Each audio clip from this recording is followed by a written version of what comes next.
You're listening to the Minutes on Growth podcast, the show that brings you mindfully curated insights into relationships, spirituality, personal development, and everything in between, with your host, Tannaz Hosseinpour. Hi, soul friends. It's Tannaz Hosseinpour, and welcome to another short solo episode of Minutes on Growth. Last night, I had a dream that one of my family members had passed away. Thankfully, in the Persian culture, we believe that dreams of people passing away means that they're going to live a long life. Amen. But it got me thinking about the idea of heaven and hell from a spiritual and non-religious standpoint. You see, in my opinion, we experience living in both heaven and hell numerous times every single day. What is fear? It is merely the absence of love. So in the moments that we're feeling joy, gratitude, love, we're walking in the garden of heaven. And in the moments that we're feeling jealousy, hate, we're being dragged in the dark halls of hell. Think about it. When we're in a state of bliss, so we breathe slowly and deeply. However, when we're in a state of hate, how does our nervous system react? Well, for starters, our sympathetic nervous system is activated, so our body literally enters a state of fight or flight. Our muscles start to get tense, our blood pressure even goes up.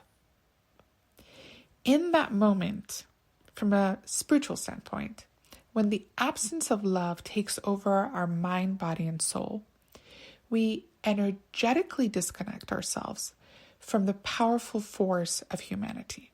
From love, from oneness, from unity. We suddenly create this illusion of separation.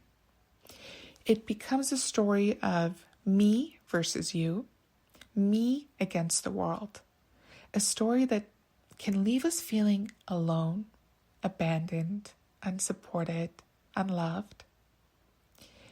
We then allow ourselves to be dragged into the darkness. And nothing grows in the darkness. In fact, the ultimate definition of hell, in my opinion, is when, at our last breath, as our eyes close to eternal physical darkness, we have one last vision.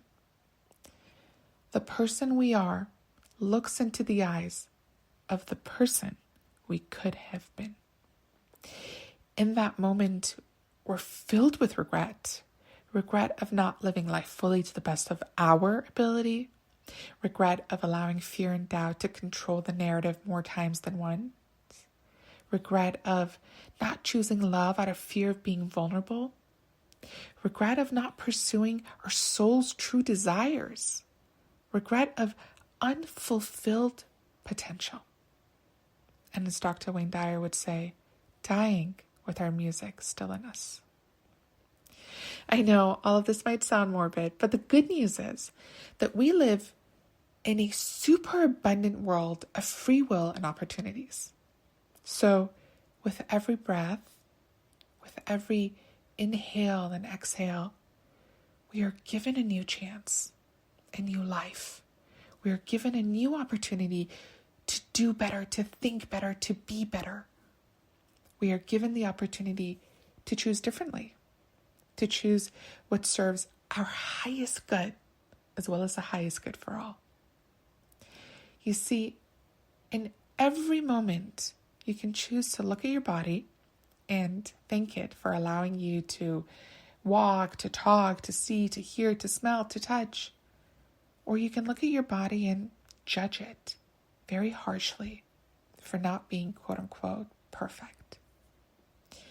In every moment, you can choose to look into a beggar's eyes and see a part of yourself in them.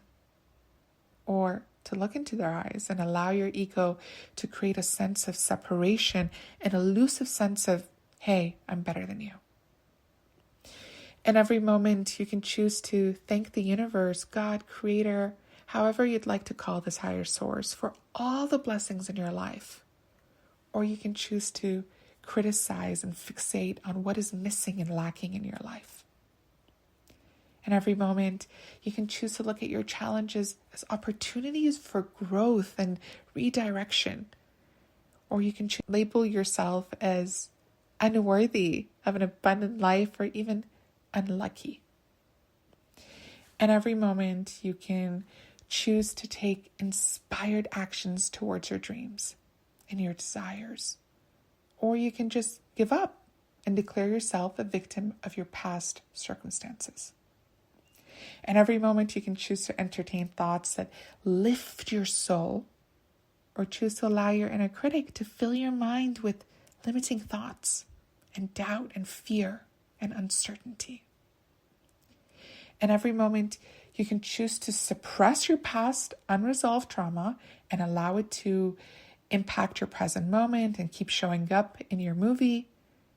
Or you can choose to process them and heal so that you can move on without carrying the weights that are on your shoulder that's holding you down, these heavy weights. And every moment you can choose to take things personally. Or you can choose to realize that people's actions and behaviors rarely have anything to do with you. And every moment you can choose to make assumptions that hurt you. Or you can choose to create space for non-judgmental clarity. You see, in every single moment, we have a choice to walk in the garden of heaven or to be dragged in the dark hallways of hell. In every moment, we have a choice to either choose love and fulfillment or fear and regret. The choice is always ours. The choice is always yours. Thank you for listening. Speak soon. Thank you for joining us this week on Minutes on Growth. If you enjoyed today's episode, then make sure you never miss a show by clicking the subscribe button now.